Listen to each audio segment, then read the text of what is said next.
jëmm ji moo bind livre bi dëppee ko Serigne Cheikh Anta Mbacké grand militant de la foi et du travail di maam Cheikh Anta Mbacké nekkoon royuwaay ci jaamu yàlla ak liggéey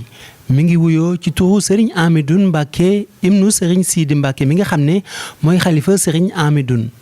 livre bi nekk livre bu am solo lool ñu xayma ko ci 180 pages di nettali ci tënk dund ak liggéeyu maam Cheikh Anta Mbacké ak liggéey bu am solo bi nga xam ne def na ko ci lislaam ak liggéeykat bi mu doonoon taxawoon ak Serigne Touba Serigne Amidoune Mbacké di xam le ne ndaw ñi dañoo wax di bind royee ko ci Cheikhul Khadim. livre bi dama ko bind ci cadre vulgariser ak préserver patrimoine bi nga xam ne moom lañu Serigne Touba bàyyil mooy xam-xam. ndax Sëriñ Tuubaa jihaatam da ko orienté jëmale ko ci xam-xam ak ci ragal yàlla yëmut rek ci théoriser ko yëmut rek ci pratique ko waaye da cee yar ñi nga xam ne ñoom la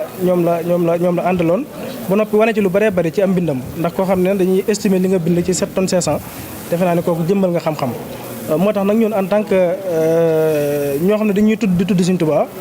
dañoo jàpp ne liggéeyal Sëriñ Tuubaa gi gën a gaaw daal wala mu anam bi gën a gaaw ci liggéeyal Sëriñ Tuubaa mooy liggéeyal ko ci xam-xam moo tax ma xalaat ci bind waaye bind ci lan bind ci ñaari aspect yi nga xam ne jàpp naa ne bokk na ci aspect yi gën a ëpp solo ci projet de société Cheikh Ahmadou Bamba mooy liggéey ak jaamu yàlla d'ailleurs bokk na ci aspect yi gën a fondamental ci l'islam ndax suñu borom dañoo wàcc ci suuf ngir ñu liggéey waaye ngir ñu jaamu yàlla loolu tax Sëriñ Tuubaa nekkoon ci yaroon ci ñi nga xam ne ñoom la àndaloon waaye kii ñu jàpp ne moo gën a incarné ñaari aspect yooyu mooy maam Cheikh Anta moo tax ñu choisir bind ci moom waaye jël comme sous-thème grand militant de la foi et du travail ndax maam Cheikh Anta Sëriñ Tuubaa mën naa ne moo ko tàggat moo ko defal lépp responsabiliser ko jox ko ab dëkk ci bi muy am fukki at ak juróom-ñett dëkk boobu nga xam ne moom la Sëriñ Tuubaa fonkoon lool ba saa su ne da ko doon cité ci am mbindam muy Daaru Salaam ba bi mu demee ci géej gi sax doon ñaan suñu borom delloo ko Daaru Salaam maam Cheikh Anta am conscience ci responsabilité bi nga xam ne moom la ko Sëriñ Tuubaa dénkoon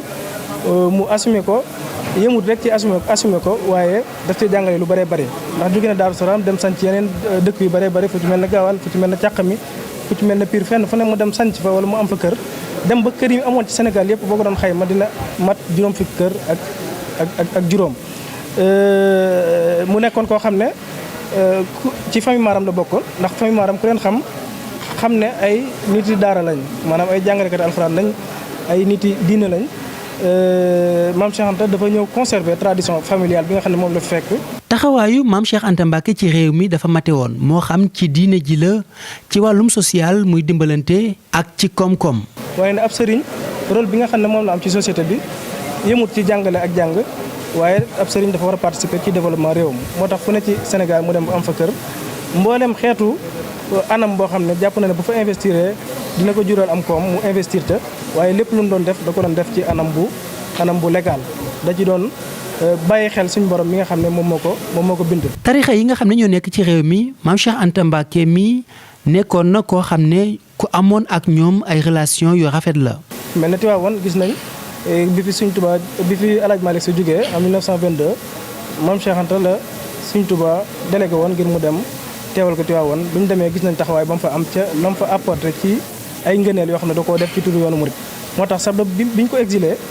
Sëriñ Babacar Sy bokk na ci taxawaay yu rafet yoo xam ne amoon na ko ci bind ay lettres ak ay correspondance ngir tubaab yi innocenté maam Cheikh Anta demoon na aj Màkka tamit ajali Sëriñ Tuubaa en 1928 juste 1 an après le rappel à Dieu de Cheikh Ahmadou Bamba. boroom Daaru Salaam ak Gaawaan ni ñu koy faral di woowee nekkoon ku takkoo lool ak Serigne Touba.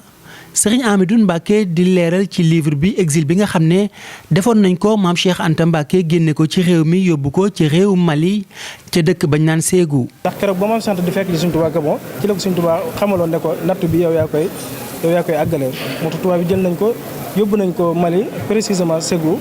lu mat 4 at yoo xam ne nekk na fa ginnaaw bi la ñibbisi moo amoon ay relation ku ci mel ne Cheikh Anta Diop jot naa ko souligner ci téere bi. ak taxawaay bi nga xam ne maam Cheikh Anta amoon na ko ci encadré Cheikh Anta Diop formé ko waaye dugal ko daara ba tey jii Cheikh Anta Diop bokk ci ñi ëpp xam-xam ci du ma wax Sénégal rek wala Afrique waaye adduna bi yëpp. cérémonie de présentation ak d'éducation livre bi nga xam ne Serigne Amidoune Mbacké bind na ko ci maam Cheikh Anta Mbacké mi nga xam ne maamam la ay kilifay diine kilifay politique kilifay aada ay professeur ay gëstukat mbokk xarit ak wëllëre ñu bëri teewoon nañ jotaay bi ña fa jël kàddu rafetluwaat bu baax a baax livre bi nga xam ne Serigne Amidou Mbacké bind na ko waaye rafetlu taxawaayub maam Cheikh Anta Mbacké mi nga xam ne royuwaay la. nit la woon koo xam ni ku doon participer la ci développement wu réew mi waaye doon participer itam ci jamono bu ko laajee mu jàppal tànk ki nga xam ne dafay yëngu ci politique te taxawaayam gën a méngoo ak taxawaayu askan wi mu jàppal tànk kooku. ndax Cheikhul Khadim radiyallahu anhu yoonu murid bi mu ko sosee ñetti ponk la ko wutal muy al ilmu naafi al amalu saalih ak al adabul mardi bi ci jiitu mooy xam-xam kon lii lépp dafa dugg ci ponk bi jiitu ci biir yoonu murid te mooy xam-xam ñu defee ko it ci kër maam Cheikh Anta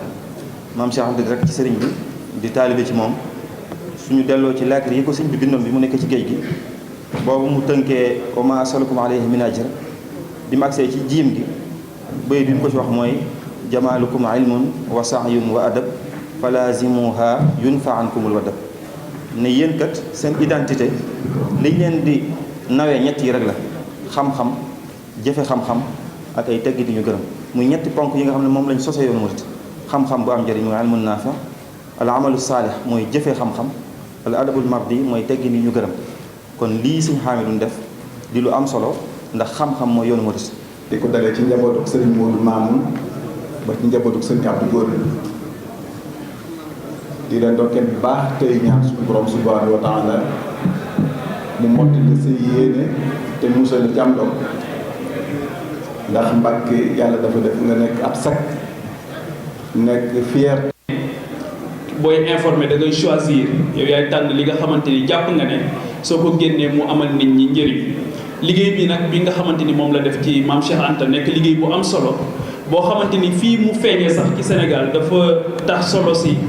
gën a tee amati solo ndax dañoo toll ñun ñëpp li ñuy wax ci croisée des chemins mooy foo xamante ni bu ñu fa tollee dañuy am yitte réinventé wu am yitte am lu bari loo xamante ni dañ koy yeesalaat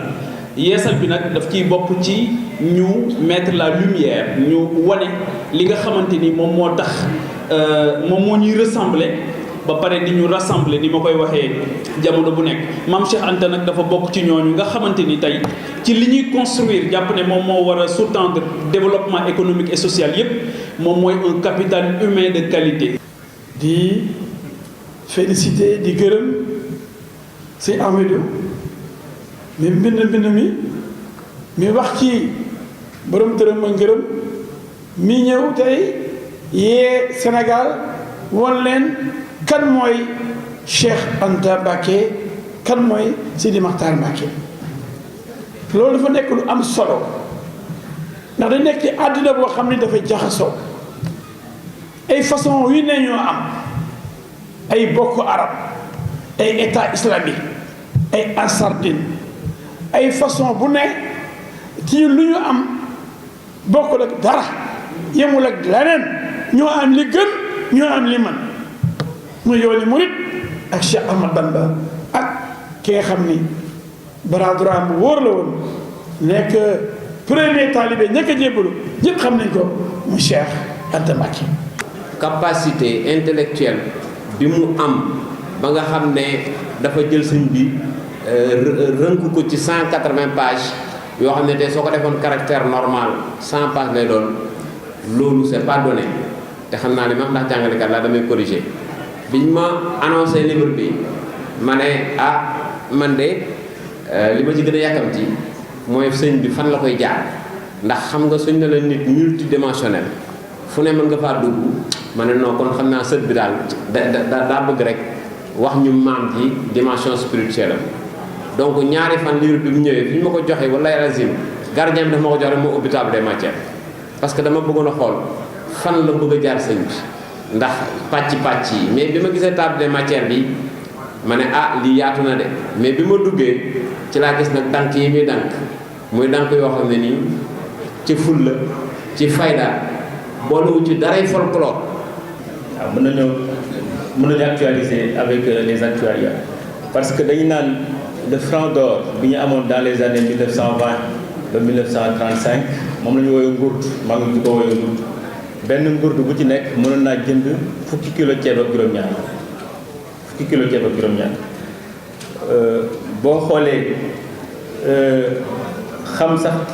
quantité d'argent bi mu joxoon Ngalandou Diouf ba mu koy jàppale te li mu doon jàppale Ngalandou Diouf li Ngalandou Diouf xeexam ak Blaise Diagne li mu bëggoon rek jàppale diine yamale citoyen yëpp taxoon na mu joxoon ko 175 000 francs d'or 175 000 francs d'or dem doon na toll boo ko doon xayma tey ci 875 000 francs 875 millions mu leer na ni loolu xaalis bu tàkku la boo xoolee ba sénégalais yi matul 1 million en 1920 25 000 tonnes de riz boo ko bëggee xam multiplier les 17 millions tey par 27 millions nga xam ni li mu joxe woon ci tonnes de riz ëppoon na donc ay 450 000 tonnes donc liñ ci jàng mooy ndaw nga wóolu ko jox ko dëkk boole ko ak ay nit ñaar fukki at mu nekk koo xamante ni amaloon na njëriñ réew mi amaloon na njëriñ tarixam tamit. objectif Serigne Amidou Mbacké ci livre bi bokk na ci xamle liggéeyub maam Cheikh Anta Mbacké ci mbind ndax mbind moo nekk loo xam ne day des mu nekk lool mën nañu cee jàngee topp ndigal bëgg sa réew nangoo liggéey lépp jaamu yàlla lal ko. C'est un modèle qui servira de base pour comprendre comment une vie doit être totalement et entièrement mise au service du travail. C'est ce qui explique d'ailleurs la de Mame Cheikh Anta Mbacké Borom Gaawaan.